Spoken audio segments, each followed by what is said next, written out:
We all know Leonardo da Vinci as the painter famous for the Mona Lisa and the drawing of the Vitruvian Man. But today I want to talk about Leonardo da Vinci, the scientist, engineer, mathematician, architect, and biologist.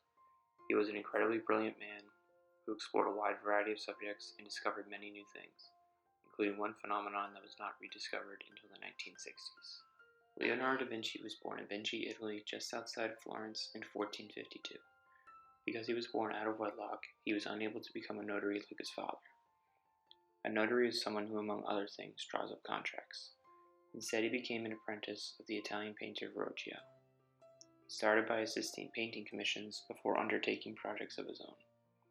Da Vinci would go on to become one of the best painters of his time and one of the most famous of all time, but it was his studies outside of painting that helped him develop his craft and pioneer new techniques. In 1482, Da Vinci moved to Milan in northwest Italy.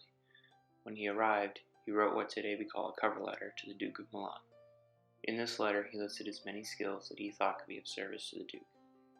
You would expect him to start out by mentioning his painting skills, but instead he started with building portable bridges for use in military engagements, overcoming military obstacles by building moats, destroying fortresses, cannon designs, building stealthy tunnels for surprise attacks, armored personnel carriers, armored naval ships, architecture and water transport, and finally he mentions his painting and sculpting abilities. Many of the skills he lists here are security related, but it shows that Da Vinci was not just interested in painting.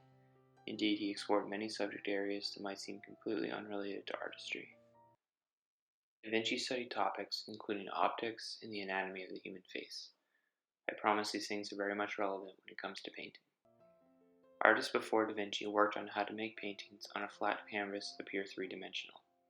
If you look at a medieval painting, for example, you'll probably see a 2D painting that in real life would be 3D. Artists were just learning how to make a drawing appear 3D. An early example was Brunelleschi's painting of the Florence Baptistry. Da Vinci's contribution was his realization that things far away from the eye appear less sharp than objects closer to it. In a painting, you could make it appear 3D by painting objects closer to the front, sharper and more detailed. Another tactic he used was having all the lines on a 3D painting converge at a single point. This can be seen in The Last Supper. All the lines on the walls, ceiling, and table meet at an unseen point behind Jesus' head. This has the effect of not only making the room look 3D, but also Jesus becomes the focal point of the painting. Closer to the front of the painting, Jesus and the apostles are painted with vivid detail, while the back of the room and the hills outside the windows are painted with duller features. This is the sharpness difference I mentioned earlier. For his portraits, 3D was still a necessity, but getting the details and facial features was very important too. Da Vinci wanted to understand the muscles on the face and how they caused us to smile and frown. He dissected human faces to understand the muscle structure. It wasn't enough for him just to paint a person smiling. He had to understand how smiling works. He went as far to dissect horse heads to see if the muscle structures in a horse were similar to a human's. Beyond painting, Da Vinci was very curious about engineering and saw practical applications like the ones he touted to the Duke of Milan. One of his interests was water hydraulics. In the early 1500s, he suggested diverting the Arno River away from Pisa, a town that was a thorn in the side of Florence, which is located upstream of Pisa. He was very serious about the project as he calculated how long it would take and even designed a crane-like machine to haul dirt away. Unfortunately for Da Vinci, this project failed because another engineer was put in charge and he didn't follow Da Vinci's specifications. Da Vinci's study of fluids led to a discovery far ahead of its time. So far ahead, in fact, it was over 400 years before it was rediscovered.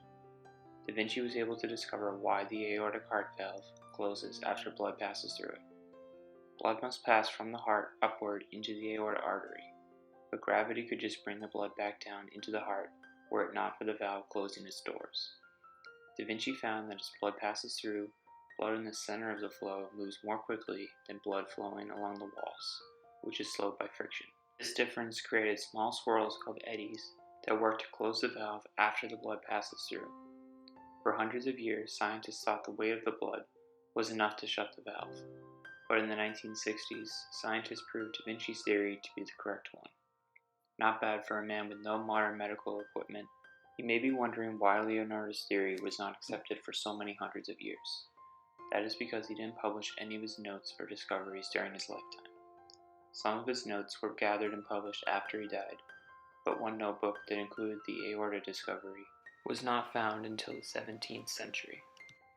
Had the world known about his many discoveries during his life, Da Vinci's renown would not only include his artistic abilities, but also his insight and revolutionary thinking. Walter Isaacson's biography of Leonardo was very helpful in making this video. I'll link it below.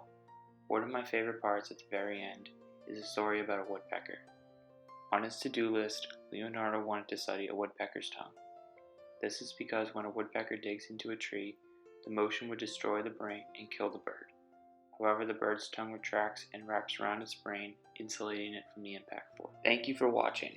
If you like this video and want to see more, please subscribe. I plan on uploading a new video once a week.